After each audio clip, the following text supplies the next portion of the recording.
Hola amigos, ¿qué tal? ¿Cómo están ustedes? Bienvenidos a un nuevo programa de Proyecto Federal, el programa de la Federación Argentina de Trabajadores de Farmacia y su obra social, juntos para compartir el programa de esta jornada. Gustavo, ¿cómo estás? ¿Cómo te va, Luis? ¿Cómo le va a todos ustedes? Bueno, nuevamente compartimos este espacio, este canal de comunicación entre ustedes y nosotros, donde abordamos muchos temas de economía, de política, de salud, también abordamos temas sociales.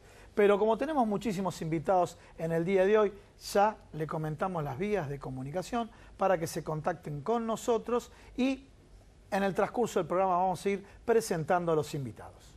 Exactamente, para que puedas contactarte con nosotros, preguntas, dudas, inquietudes a nuestros invitados, proyectofederal@gmail.com. Y aquellos que quieren comunicarse a nuestro WhatsApp, que son muchísimos, cada vez más los mensajes, y principalmente la gente del interior del país, 116-136-7550. Vamos a las instituciones, ¿no? Rapidito, instituciones que nos auspician el día de hoy y ya con nuestros invitados, un programón, como siempre decimos, para alquilar balcones.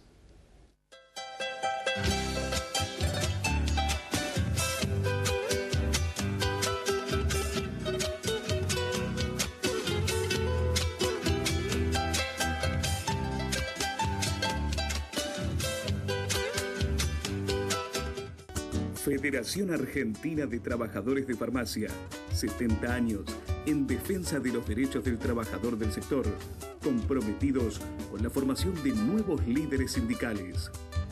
Obra social del personal de farmacia, el mejor remedio para su salud. Turismo Social de FATFA piensa en el descanso de todos los trabajadores de farmacia, ofreciendo un gran circuito hotelero en todo el país. Instituto Superior de Formación Tecnológica de FATFA apuesta al crecimiento profesional de todos los trabajadores de farmacia en el país. FATFA, conmemorando su 70 aniversario.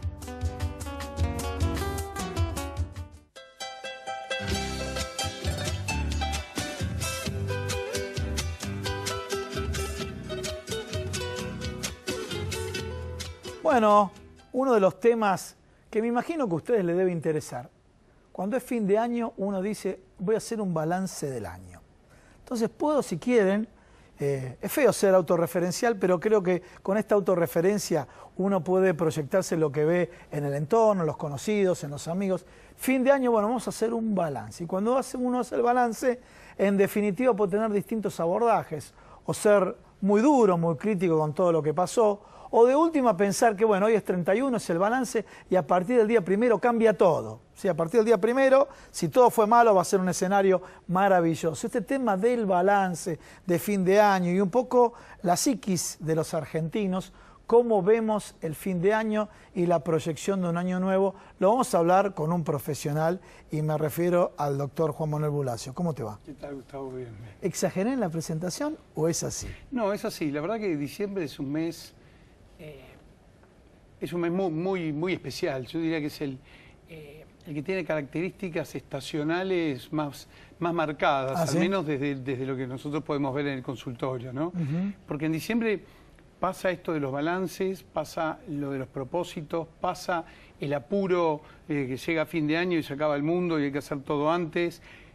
Pasa que la gente se va de vacaciones y tiene que antes dejar preparados desde, no sé, las recetas si necesita, las consultas médicas, el fin de año, los exámenes de los chicos, los jóvenes también con sus exámenes. Es un mes muy complicado y que además despierta grandes emociones, porque diciembre y las fiestas, por llamarlo como se le dice de una manera general, ¿no? a la Navidad y el Año Nuevo, suelen ser muy movilizadoras en el plano emocional. ¿Ah, sí? Muy movilizadoras. Y este ¿no? tema de que sean movilizadoras, ¿ocurre en el mundo o en la génesis de los argentinos? Y en la génesis argentina yo creo que un poco más, ¿sí?, que en el promedio, mundial. Esta mezcla de italiano, español, Sí, todas las mezclas, sí. Judíos, católicos, etcétera, toda la mezcla de crisoles de razas. Sí, pero lo latino ahí es lo que es más como más llamativo, digamos, el ánimo latino es como que globalmente hablando, es más es más fluctuante. Ajá. Es decir, todo ánimo siempre oscila, Sí. pero hay poblaciones, por ejemplo las nórdicas típicamente, Que se dicen que son más que fríos. son más fríos, oscilan, pero menos. Sí. Los latinos oscilamos, que nos estamos matando y al rato siguiente estamos de nuevo amigos, abrazándonos. abrazados llorando. Sí. Claro. Somos muy así. Qué paradoja, ¿no? Somos muy así. Y estas fechas realmente movilizan mucho en ese sentido. Es decir, típicamente cuando uno es chico, particularmente lo vive con mucha ilusión, con expectativas. Y a medida que van pasando los años, dependiendo de la etapa y de si hay chicos en la familia y demás, va cambiando mucho, ¿no? En general se tiende a ver que los adultos tienden a mirar y a recordar más el pasado, las fiestas que tenían, las navidades, por ejemplo, que pasaban en otros épocas, entonces quienes no están. Entonces dicen que yo tengo en la página, por ejemplo, del Facebook, ¿no? Mucha gente, la mayoría de la gente habla de las pérdidas, de la tristeza, de la nostalgia. Pero ¿está bien o está mal? A ver, de un ser querido, ¿está bien o está mal tenerlo presente? ¿O hasta dónde uno lo tiene presente sin dañarse? Claro, el tema es cómo uno los tiene presentes, ¿no? A mí me parece que está muy bueno tenerlos presentes, pero el tema es cómo. Como decimos siempre, a veces más importante que las cosas en sí mismas es la manera como se las interpreta.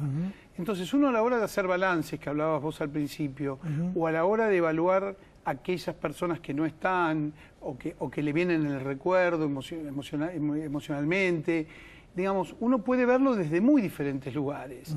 Y ahí es donde tal vez haya que reflexionar un poco, ¿no? La persona que no está, realmente si ha pasado por nuestra vida, es como que de algún modo sigue estando en nosotros. Como decía un viejo amigo mío que no está, él decía, lo llevamos puesto, como que a la gente que queremos lo tenemos como internalizada, la llevamos puesta, ¿no? Entonces, en ese sentido, no es necesario o obligatorio, entre comillas, vivir o recordarlo con tristeza, como la pérdida. El primer abordaje, o sea que en el balance del año que puede hacer la gente, aquellas personas que no están, primer abordaje. También puede ser el no está, por ejemplo, cuando se termina la relación de una pareja, ¿también incluyen eso? También, esos son los temas tristes. Claro, ¿no? Esos son los temas tristes. Ese influye bastante porque uno dice, bueno, hace un año estaba acá con tal o cual persona. En ese caso, si todavía no lo pudo procesar bien, obviamente lo va a sentir más. Lo va a sentir más. Pero bueno, ahí es donde yo creo que donde también el ser humano que puede autoinfluirse, es una característica fundamental, ¿no? Esta autorregulación y la capacidad de autoinfluirse, puede tratar de mirar las cosas desde otro punto de vista, ¿no? A veces de pensarlo desde el lado de lo que tuvo, de lo que pudo aprender, de las cosas buenas que pudo vivir, que es completamente distinto que ver desde el otro lado, de lo que ya no tiene. Bueno, ese es el escenario donde uno ve los aspectos negativos de lo que pasó en el año cuando hace un balance de año. El otro es 31, a partir del primero todo va a salir bárbaro. O sea, como que la proyección es con un absoluto optimismo. Después, cuando el primer mes, segundo mes no se dan, empieza uno, hablando mal y pronto, a insultarse o insultar lo que está pasando. Bueno, este tema de ese exceso de optimismo, cuando solamente entre el 31 y el primero transcurren 24 horas, ¿no? O un minuto, ¿no? O un minuto, un minuto, obviamente. O un minuto, o sea, realmente también es así. Es como ¿Pero le hace mal a la gente? ¿Es malo? Digamos, lo importante en ese campo es... A ver, la pregunta que te hago vos que sos profesional. Si vos lo ves en la actividad laboral, en la actividad deportiva, en cualquier tipo en cualquier rol, en la cultural, que es un artista plástico y demás, todo lo mira con que, bueno, todo va a ser mejor porque uno vuelca, yo creo que uno autoinfluye, como vos decías de autoinfluirse, que todo va a ser mejor, ¿sí? La cuestión es cuánto dure. Por ese lado diría, bueno, es una crítica positiva, sí, pero ahora todo va a ser mejor y realmente porque ya cree en un aspecto mágico, de fantasía o mágico, ¿qué pasa? En un aspecto mágico, claro. Por eso, en realidad, lo importante es que los balances y también los propósitos sean realistas. Si bien es cierto que depende mucho de la interpretación que cada uno le pueda dar, esto tiene que darse dentro de un marco realista. Si uno mira hacia atrás a la hora del balance, tiene que ser realista para poder aprender de lo sucedido y demás, pero al mismo tiempo también tiene que ser tolerante con uno mismo. Tampoco sirve darse demasiados palos. O palos o demasiado optimismo, ¿no? Claro, palos hacia atrás no sirve y un exceso de optimismo hacia adelante tampoco, porque en el fondo es la cuna, digamos, se va como incubando una posible frustración. Pero te me voy atrás del televidente, voy a ver si puedo de alguna manera traspasar la pantalla. Bueno, ya que me dice esto, entonces ¿para qué festejamos las fiestas? Bueno, ahí está el tema. Claro, ¿cuál es el sentido que se le da? Sí. ¿No? O sea, indudablemente la Navidad arranca con un sentido religioso, sí, ¿no? Que tiene que ver con como la palabra dice, como nacimiento, ¿no es cierto? Es el nacimiento de algo nuevo, por eso la esperanza, las ilusiones, y en ese sentido, digamos, de ahí arranca. Y si bien esto se ha extendido más allá del aspecto religioso... Sí, lo vemos a Santa Claus, ahí. Sí, bueno, claro. Dejando de lado... Claro, bueno, claro. Pero también, ojo, también, querramos o no, los americanos influyen con estas figuras y de alguna manera esta proyección que se viene con la figura Santa Claus también, que se viene la mejor, ¿no? Sí, influye mucho. Realmente ahí es como una cultura que de alguna manera se nos ha impuesto un poco, ¿no es cierto? Porque verdaderamente la cultura y digamos, la parafernalia alrededor de la Navidad es mucho más de los países del norte que nuestra, ¿no? Pero, a ver, pregunta. Está bien, vamos a decir, hay una cuota de fantasía y demás, pero ¿no está bueno que de alguna manera exista como para claro que sí. Ah.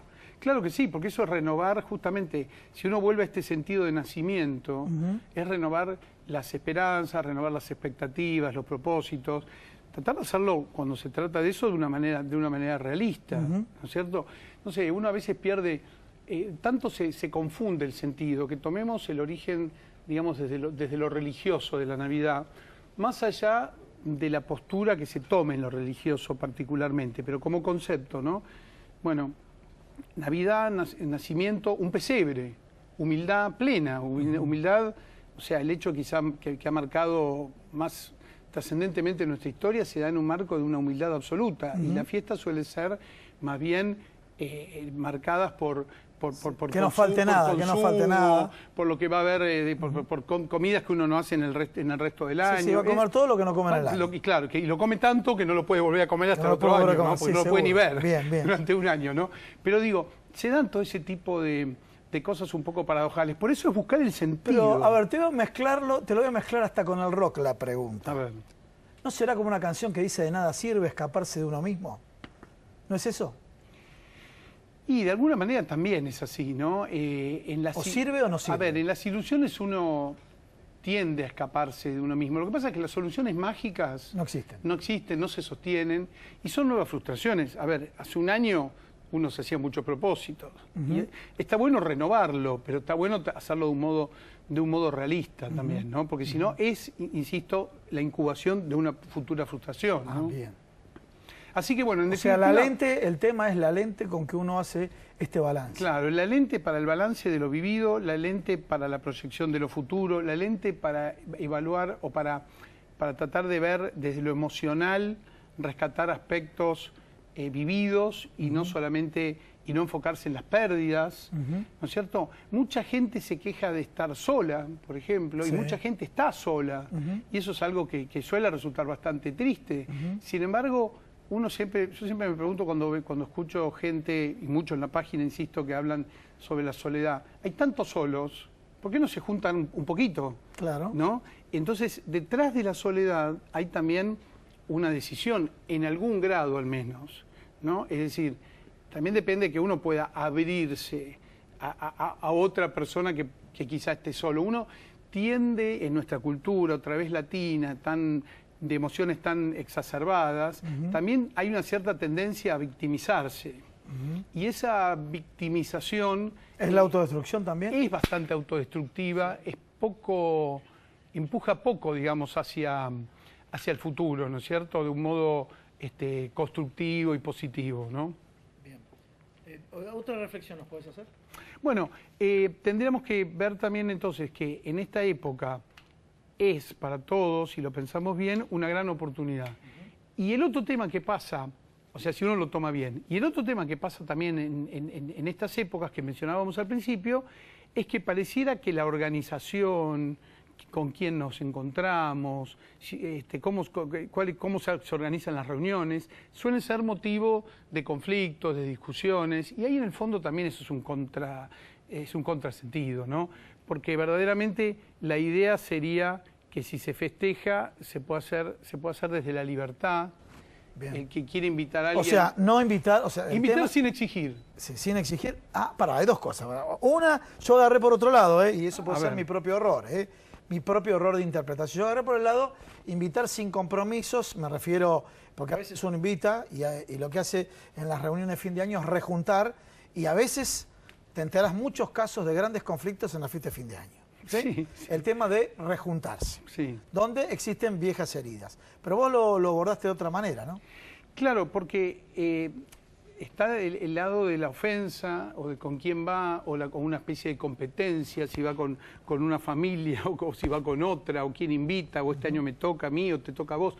A mí me parece que uno sale de todo eso si uno invita con generosidad, con apertura, y al mismo tiempo acepta, digamos, es libre. Es libre de invitar y es libre de ir o de no ir. Bien. En el fondo siempre pasa por eso, por tratar de poder hacerse responsable de las propias decisiones y hacer la vida más fácil a los demás y a uno mismo, ¿no? A veces hay exigencias que le complican la vida a los otros y tampoco están buenas, porque entonces no es una motivación positiva de ver al otro, porque no es que uno no puede estar en todos lados a la vez. En fin, son pequeñas cosas de la vida cotidiana que pareciera que se exacerban en esta época, ¿no? Y son muchas las cosas que se exacerban. Por eso nosotros en los consultorios, diciembre verdaderamente uno lo ve, ¿no? ¿Sí? Se ve de todo.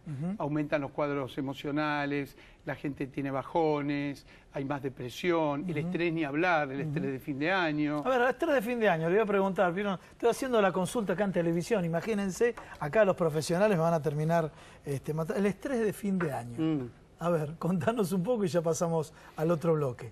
Lo que pasa es que en el estrés de fin de año intervienen, digamos, hay una especie de fenómeno bastante marcado, ¿no? Y es, hay que hacer todo antes del 31 de diciembre. Sí. Entonces, cuando uno se pone un plazo tan perentorio, obviamente, acercarnos al 31 de diciembre cada vez es, digamos, más amenazante. Sí. Es más amenazante de no cumplir las expectativas, de no llegar a hacer todo lo que uno tiene que hacer, de no ver a toda la gente que uno tiene que ver.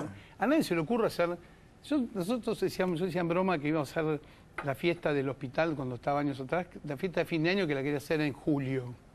Me decían, pero eso no es de fin de año. No, yo quiero hacerla de fin de año en julio. Era una provocación medio absurda, pero en el sentido de decir, ¿por qué hay que hacer todas las fiestas a fin de año? Hay una especie de conducta, digamos, de autoexigencia y de autogeneradora de estrés impresionante a fin de año, de la cual es muy difícil escapar, porque estamos en esta sociedad y nos influye casi inevitablemente a todos, ¿no? Bueno, consejos. Bueno, consejos, ¿por qué digo? Porque si alguno de ustedes presume que después de esta entrevista tienen que dejar de festejar, seguro que van a cambiar de canal, ¿no es cierto? No, hay que festejar. Bien. Siempre hay motivos para festejar y este es un buen motivo, así que festejar seguro. Bien. Yo creo que tal vez la idea más importante para que uno se pueda llevar es la idea, digamos, de no tomar las cosas de un modo automático, como que se debe sentir tal cosa. Hay mucha gente que va a decir, a mí las fiestas no me gustan, eso es tomarlo automáticamente. Sí. A mí las fiestas me ponen triste, eso es tomarlo automáticamente. Sí. No, a ver, paremos un poquito. No aceptemos esas realidades a libro cerrado. O sea, ¿qué es lo que te pone triste de la fiesta? ¿No se puede ver de otra manera? ¿Qué es lo que te conflictúa habitualmente? ¿No lo podemos hacer de un modo distinto? Porque el hombre tiene esa rara tendencia, o no tan rara, pero a repetirse. Eso cuando le sirve está bueno, porque ahorra energía. Pero cuando no le sirve, esa repetición, lo único que hace es volverlo a poner en posiciones negativas. Que hasta hay frases que la consolidan, ¿no? Mal pero acostumbrado, malo conocido que bueno por conocer.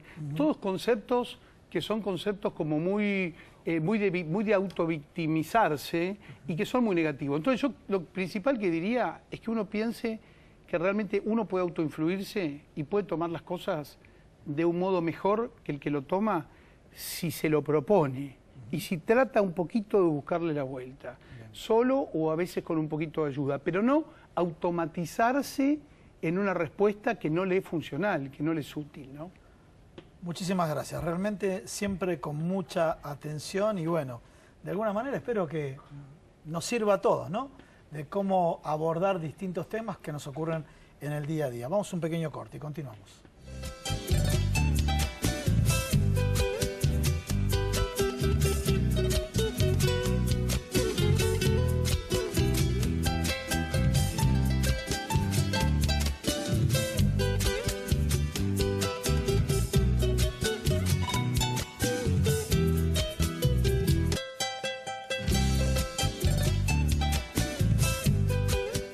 Muy bien, seguimos en Proyecto Federal, en esta jornada realmente donde tocamos y desarrollamos diferentes temas. Y para ello hemos invitado a Eleonora Faur, ¿está correctamente pronunciado tu apellido? Doctora en Ciencias Sociales, bienvenida. Vamos a estar hablando de tu libro, Eleonora, gracias por estar. No, muchas gracias a ustedes por Vamos a tratar de ver un poco nuestra realidad, nuestra actualidad, pero por ahí no tanto desde el punto de vista político, sino social, o lo político cómo nos influye socialmente, ¿no? Porque uno ve que a medida que pasa el tiempo van produciéndose modificaciones según el entorno, y lo político, lo económico, influyen muchísimo, no solo en nuestras emociones, sino en nuestra cotidianeidad. ¿Cómo reaccionamos frente a esas modificaciones, a esos cambios? ¿Y cómo actuamos nosotros? Hay muchos planos diferentes de las transformaciones que se van produciendo en el entorno y que nos afectan en lo personal, en lo familiar, en lo económico, en lo social. Unos tienen que ver con nuestra economía, con nuestras formas de vivir en familia, con cómo podemos vivir de acuerdo a cuáles son las posibilidades que tenemos de trabajar, los hombres, las mujeres, en diferentes momentos de la vida.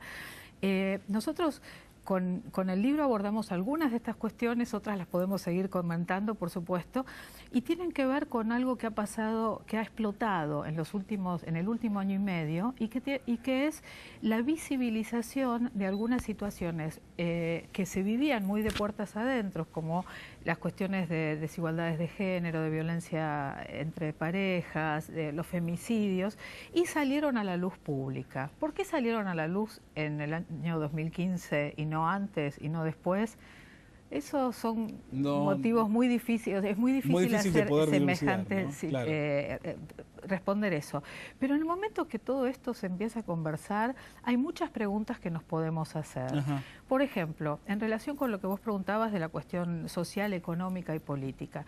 Históricamente, en mi familia, mi abuela, mi mamá, un poco lo que uno pensaba era que siempre los que tenían que trabajar eran los varones y no las mujeres, ¿no? De manera remunerada. Había un montón de mujeres que trabajaban, maestras, obreras, de todo. Pero siempre estaba como ese estereotipo. Y cuando empezamos a transformar eso, ¿por qué se transformó eso? Un poco porque las mujeres estábamos mucho más educadas y salíamos a trabajar más. Pero otro poco por las crisis económicas, ¿no? En función de lo que vos me preguntabas de cómo afectan los entornos sociales, políticos, económicos en la vida personal. Eso fue una revolución para la vida de familias y para la vida de las parejas, ¿no? ¿Cómo cambió eso cuando hay varones que estaban enseñados a que tenían que ser los principales proveedores de recursos y mujeres que creían que lo que tenían que hacer era ser Susanitas, ¿no? Entonces hay muchas cosas que van cambiando. Y dentro de eso, bueno, uno puede pensar en las cuestiones sociales, pero también en las cuestiones de género, ¿no? Que son las que abordamos sobre todo en el libro, en Mitomanías de los Sexos. Ahí voy a entrar en el libro. A ver si podría hacer una toma, señor director, por favor, me indica a qué cámara. Mitomanías de los Sexos. ¿Voy correcto a esta cámara? Ahí está, esperamos a... Ahí está. Mitomanía de los Sexos. Bueno, el hecho de ser mitómano, interpretamos y sabemos, o por lo menos muchos conocemos lo que quiere decir, ¿no? Pero vamos a explicarle, o preguntarle, mejor dicho, a Eleonora, por qué eligió este título y por qué relacionamos a los sexos puntualmente. Muy interesante por lo que veo. Muchas gracias. El proyecto de Mitomanías, en realidad no estamos hablando de los mentirosos o de las mentirosas, sino que estamos hablando de aquellos mitos que tenemos como sociedad y que los enarbolamos, los alimentamos, los reproducimos, nos los decimos unos a los otros como si fueran absolutas verdades. y viene de una exploración que viene haciendo mi compañero de escritura, Alejandro Grimson, que es antropólogo, yo soy socióloga, y que ha trabajado sobre mitomanías de la educación. Por ejemplo, aquel famoso dicho que en Argentina la escuela de antes era muy igualitaria, cuando en realidad era igualitaria en ciertos barrios, pero en Formosa estudiaban poquísimos chicos, ¿no? Entonces, digamos, pensando en un país federal, no era tan igualitaria. Y en relación con este libro específico, que es sobre las mitomanías de los sexos, lo que nos interesó abordar, explorar, analizar, eran cuáles son las frases que reproducimos a nivel cotidiano que tienen que ver con lo que nos vamos creyendo de cómo somos las mujeres, cómo son los hombres, que los varones son más racionales, que las mujeres somos más emocionales, que las mujeres son mejores para cuidar, que los varones siempre tienen ganas de tener relaciones sexuales, y etcétera, etcétera.